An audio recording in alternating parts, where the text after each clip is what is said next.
اگر کہیں شر سے مغلوب ہو کر کوئی گناہ کر بیٹھے، کوئی نافرمانی کر بیٹھے، اگر کتاب زندگی کو گناہوں سے سیاہ کر بیٹھے، کوئی ایک ورق بھی ایسا نہ ملے کہ جس پر کوئی سفید نیکی کا نقطہ موجود ہو، تو اللہ نے ان انسانوں کو بھی تنہا نہیں چھوڑا،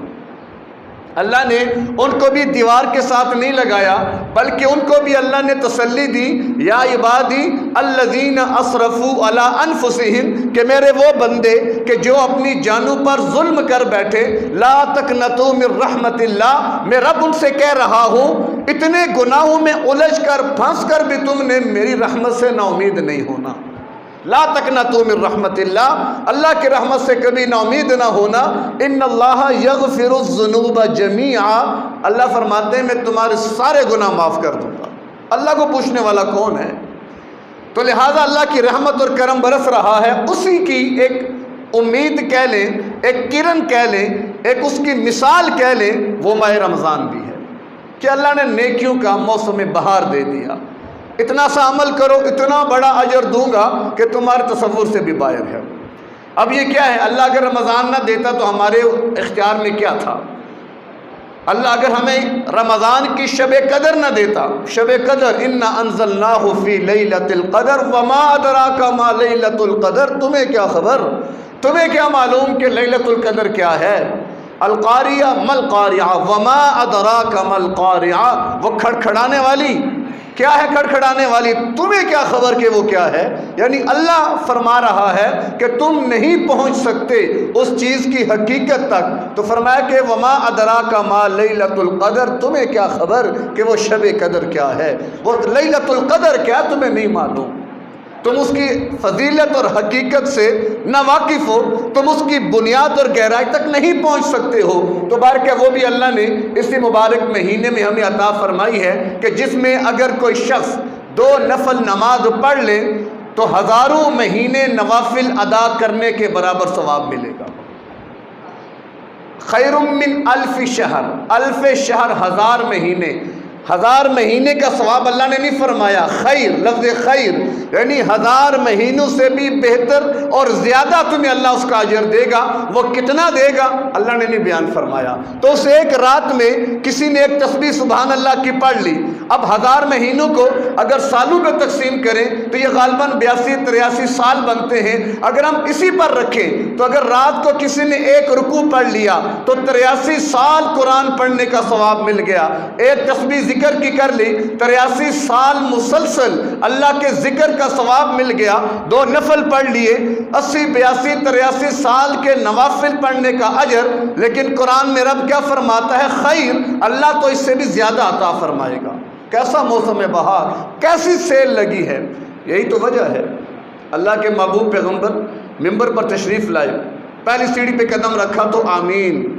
دوسری پہ قدم رکھا تو آمین، تیسری پہ قدم رکھا تو آمین، اب صحابہ دیکھ رہے دعا تو ہے کوئی نہیں، آمین آپ فرما رہے ہیں، بعد میں سوال کیا یا رسول اللہ یہ بات سمجھ نہیں آئی کہ دعا تو نظر نہ آئی، سمجھ نہ آئی، آمین آپ نے کہا، تو آقا نے فرمایا کہ جب میں ممبر پر آنے لگا تو جبریل امین آ گئے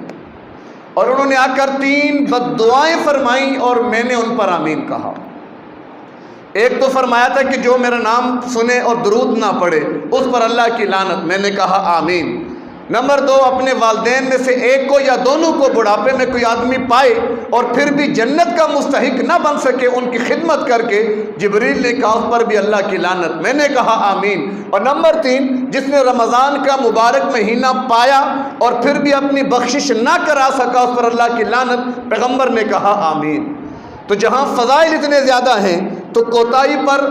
عذاب بھی اتنا ہی ہے کہ جو اس ماہ مبارک کے اندر بھی اگر بخشش نہ کرا سکا تو پھر وہ کب کرائے گا اور کہاں کرائے گا۔ تو بہرکیف یہ مبارک مہینہ آ چکا ہے، ابھی سے یہ تیاری رکھیں کہ ہم نے توبہ کرنی ہے، بس توبہ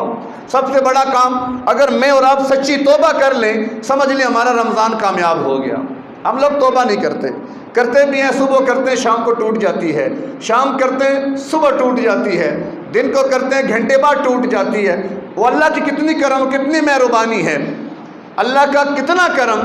کتنی مہربانی ہے۔ مشکات شریف کی حدیث کے دن میں 100 مرتبہ بھی اے میرے بندے تو نے توبہ کی سچے دل سے اور پھر کسی گناہ میں ملوث ہو گیا، پھر میرے پاس آ جا، میں تیرے سارے گناہ معاف کر دوں گا۔ تانا بھی نہیں دوں گا کہ 100 بار توبہ کر کے پھر کیا لینے آیا، نہیں۔ گر کافر ہو باز آ، ہر آنچے کے ہستی باز آ، گر کافر ہو گبر ہو بت پرستی باز آ، 100 بار گر توبہ شکستی باز آ، کہ 100 مرتبہ بھی توبہ کر کے توڑ چکا ہے پھر بھی آ جا۔